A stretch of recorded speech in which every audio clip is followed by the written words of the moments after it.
The man died on the battlefield where he was combating the demons. Who knew that he unexpectedly gained rebirth? It turned out that after the death of this greatest and strongest human warrior in the previous life, he had crossed over to a thin body 60 years later and was reborn as a new warrior. What surprised the man was that this body was actually so bad that the scores of the first 2 rounds of the assessment for new warrior were all at the bottom. In the 3rd round of practical drill, the man was about to end the present finless demon, but an unexpected situation occurred. A one-fin demon that should not have appeared in the newbie hunting ground suddenly popped up and took away the man and his 3 teammates. The previous episode mentions that An defeats the water demon, absorbs the core of the water demon, and saves Situ Liu. In front of the city wall, An shouts back the demon group and helps the captains and soldiers defeat the demon tide. After insisting on bringing his teammates back to the town, An exhausts his last bit of strength and faints under the city wall. When An wakes up, the captains question how he manages to escape smoothly from the one-fin demons every time. An replies that he is a genius and can use the ability of core energy explosion similar to that of the captains, hoping to continue covering up his secret. Although the captains believe An, all still remains skeptical and wants to test Ang's ability. In this life, An is no match for Hall. Hall questions him, is this the so-called genius level? An can't stand being looked down upon like this, and only by showing corresponding strength can he be convincing.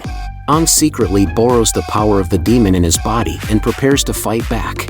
Ang's body emits a powerful aura and energy. He thinks to himself, after using the power of the demon, even the synchronization rate of the low-level core like the chest is boiling. It seems that now as long as I mobilize my consciousness, I can stimulate more potential and possibilities of this body. Joel can't believe and asks Jier, can you feel his constantly rising synchronization rate? Jier is also shocked. Could it be that in our Hellos town, this unknown sea-level town, a genius among geniuses really emerges? Hall looks at An and thinks to himself, this momentum, his synchronization rate now directly rises to at least 40% and is still increasing. I remember that Lou's synchronization rate was 39%. An surpasses Lou in one go. Captain Hall, don't be distracted. An reminds Hall. I'm coming, An says, clenching his fist and charging towards Hall. With a thud, An swings his fist at Hall. Hall blocks Ang's attack with his arms crossed in front of his chest. He thinks to himself, this guy, An, his speed is twice as fast as before. And the physical data of this little guy also improves accordingly. Just as Hall is thinking, An says, Captain Hall, that was a feint just now. After saying that, An turns sideways backward and slides his feet to kick Hall. Good lad, he actually takes advantage of the gap when I'm blocking, and distracted to launch the next attack to make the opponent lose balance. It's a very smart attack. The moment Hall loses his balance, An stops his steps. He raises his leg to attack again, with such force that a loud boom is heard. Watching the battle between the two, Joel thinks to himself, such intense attacks. Where does this An get such rich fighting experience? At this moment, a voice sounds behind the two. Getting close to the one who is best at physical combat isn't a good idea. The two turn around upon hearing the voice. It turns out to be the head of the Sidu family, Sidu Shu. Jier says, Uncle Shuangong, when did you arrive? Shuangong replies, just now, you were too focused.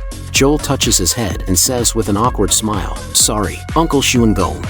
Hallie borrowed the training ground to have a spar with this little guy and made a little commotion. Looking at the training ground in a mess, Shuangong looks helpless. You call this a little commotion? Joel says, compensate, let Hallie compensate. Shuangong smiles and says, it's fine, I'd like to see how this little guy, who has the same name as the greatest warrior, copes with little Hallie's counterattack. Just as he finishes speaking, Hall grabs Ang's ankle with a ta sound. He restrains Ang with his hand and rubs his feet on the ground to stabilize his body. Got you, Hall stares at Ang and says. Shuangong says, little Hallie has always been like this.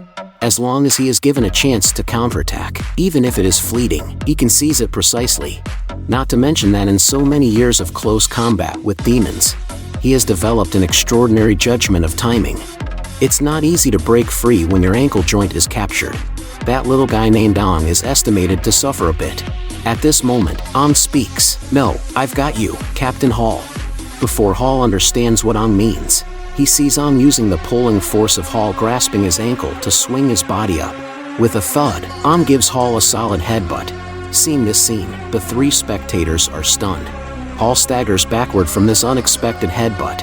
He covers his forehead and emits a muffled groan. He says angrily to An, "You reckless guy. The human skull is very hard, but the glabella is very soft," An says and steps forward again.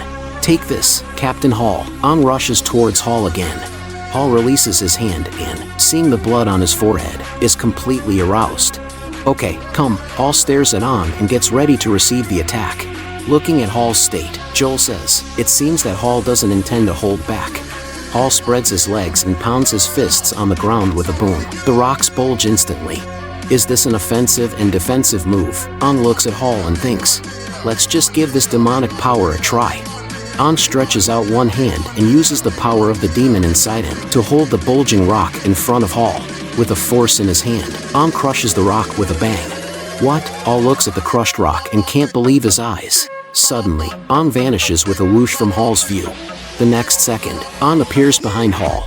Jier, who is watching on the side, says, using the smoke to get to the blind spot of the opponent's view, and actually using Hall's move to retaliate. Joel says, "What a vengeful character."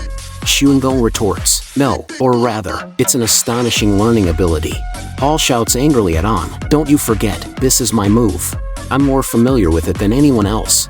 Hall confidently swings a palm, but unexpectedly misses.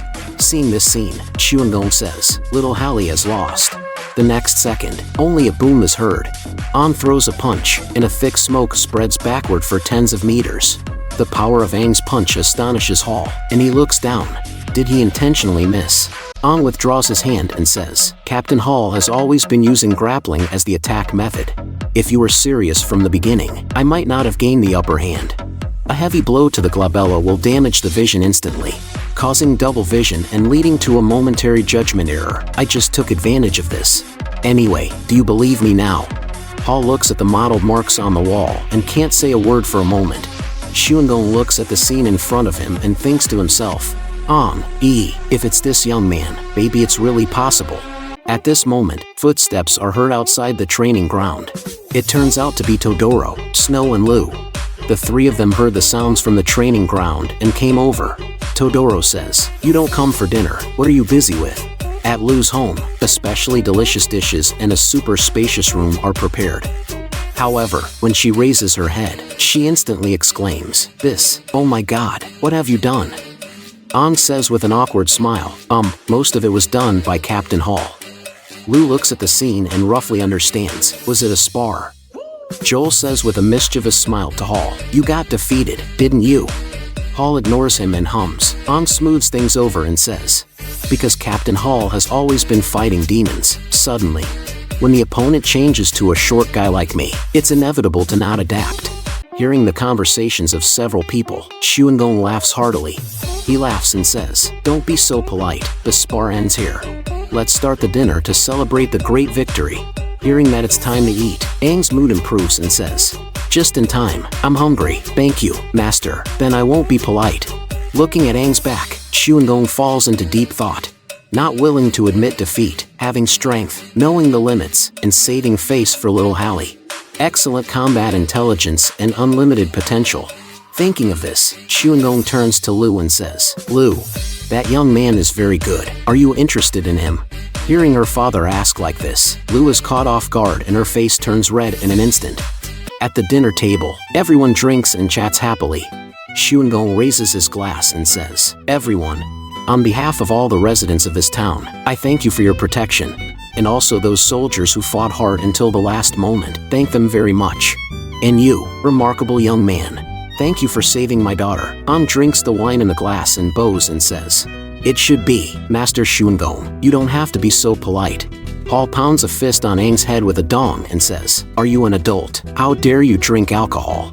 "I'm an adult, I'm 18 years old." An thinks, it should be 18 years old. Isn't it that the warrior assessment can only be participated when you're 18 years old?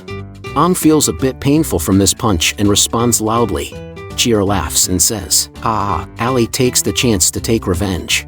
"It's fine, ha." Xuangong smooths things over with a laugh. Being an adult is good. Saying this, Xuangong glances meaningfully at his daughter sitting aside.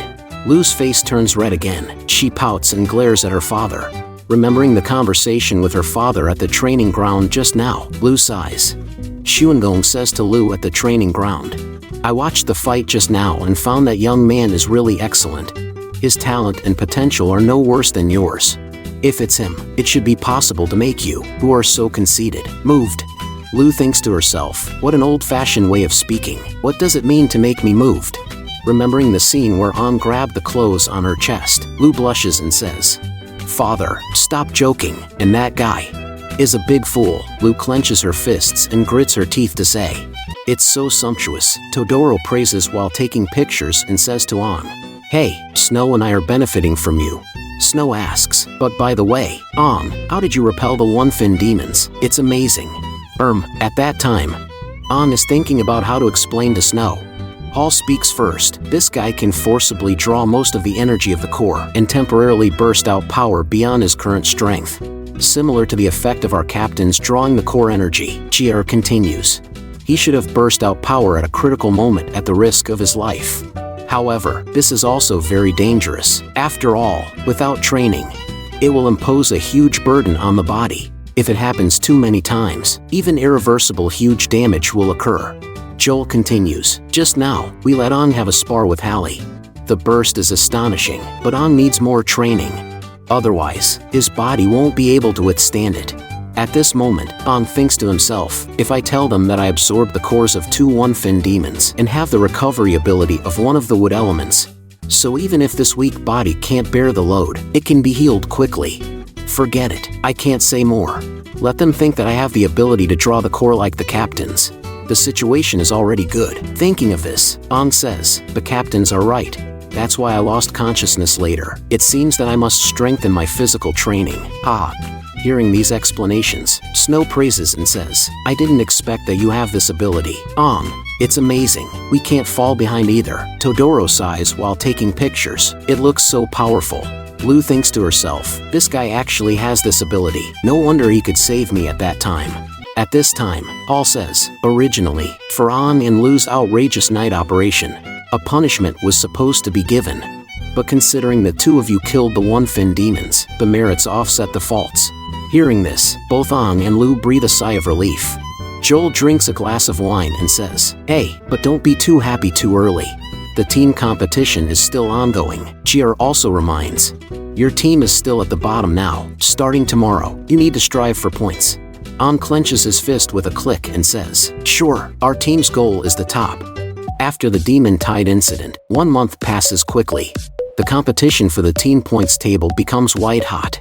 In order to gain more points, more teams also target A-level tasks. For a while, even tasks are extremely difficult to get. For this reason, after Lou discusses with everyone, a major decision is made. Find a fat sheep, gamble with points, and challenge other teams. The target is the Black Gun team. What? Challenge us with points? Do you still remember that kick last time? Stop talking nonsense, Situ Lou says. 10 points, one-on-one. 10 points. That one duel is equivalent to the points of an A-level task. You really dare to offer such a price? I don't care. This time, there won't be Captain Hall to mediate. Let's settle old and new grudges together. Come, the captain of the Black Gun team wears the mask, and the core on his chest sizzles. So, they come to the dueling ground of the town. More and more people gather to watch and talk one after another, saying that this new team is too ignorant and the Black Gun team is not to be trifled with. The captain of the Black Gun team below the stage says to An, more and more people are watching. It's still not too late to regret now. Don't say we bully newcomers. An rubs his neck and says, it's not certain who will lose face. An looks at the captain of the Black Gun team and asks, why don't you, the captain, go up? The one who goes up from your team is a girl. If you lose and then find excuses to renege on the points, the captain of the Black Gun team replies. Just so happens that in our team, the vice captain is also a girl. It's enough to give you face to deal with you. Well, An has a slight smile at the corner of his mouth. I advise you not to underestimate our captain. She's not an ordinary girl. Lou starts. Todoro excitedly takes pictures. Lou steps towards the girl on the opposite side. Make it quick. Lou stops, hooks her fingers at her and says. At this moment, Lou thinks to herself, 10 points, 10 points, bring them to me quickly. The girl on the opposite side says, you are the eldest lady of the Situ family, Situ Lou. the girl known as the unsmiling Rakshasa. Today, I'm going to learn from you. The dagger in the girl's hand sizzles. Come on, Lou shouts and rushes out with a bang. Lou attacks instantly, making a thud. The girl, while resisting Lou's attack, thinks, isn't she of the green core recovery system? How can her speed be close to that of the blue core agility system? At this time, the girl feels something strange in her arm. Looking down, the fingertips that Lou uses emit green light, and a strange energy is being injected into her body. Only hearing Lou say, "Disarm," in the next second, the dagger in the girl's hand drops to the ground with a jingle. Lou thinks to herself, as I expected, these so-called veteran team members, although they became warriors earlier than us, rely more on teamwork. When it comes to one-on-one, both offense and defense are out of order. Teamwork is good, but personal ability is lacking. Ah, the girl cries out in pain. You actually inject energy into my muscles, causing forced spasms in my muscles. Exposing the center, a big taboo in combat. Lou stares at the opponent and gathers strength again. In an instant, Lou attacks several times, all landing on the opponent. The captain of the black gun team below the stage is surprised to see, all precisely hitting the joints and muscles. With a slap, Lou delivers a beautiful blow. The girl on the opposite side falls to the ground with a thud. Lou looks at the opponent on the ground and says, the Situ family is best at martial arts. Thank you for your concession. After saying that, Lou flicks her hair and turns and leaves gracefully. The team members of the black gun team run onto the dueling ground. To check the condition of the vice captain, the crowd below starts discussing again. It's Situ Lou. She really deserves the title of the unsmiling Rakshasa. Their team is probably climbing up relying on her alone. An says with pride, oh ho, 10 points, remember to transfer them to our team. The captain of the black gun team grits his teeth. Damn it, Situ Lou, not bad at all. I'll do it myself, the captain of the black gun team shouts angrily. Do you still dare to accept the challenge? The bet is 20 points. Come, as soon as Lou hears 20 points, she gets excited again instantly. At this time, a hand blocks in front of Lou. Aang's voice rings out, the captain just finished the fight. Take a rest, let me do it. An looks at Lou and points at himself.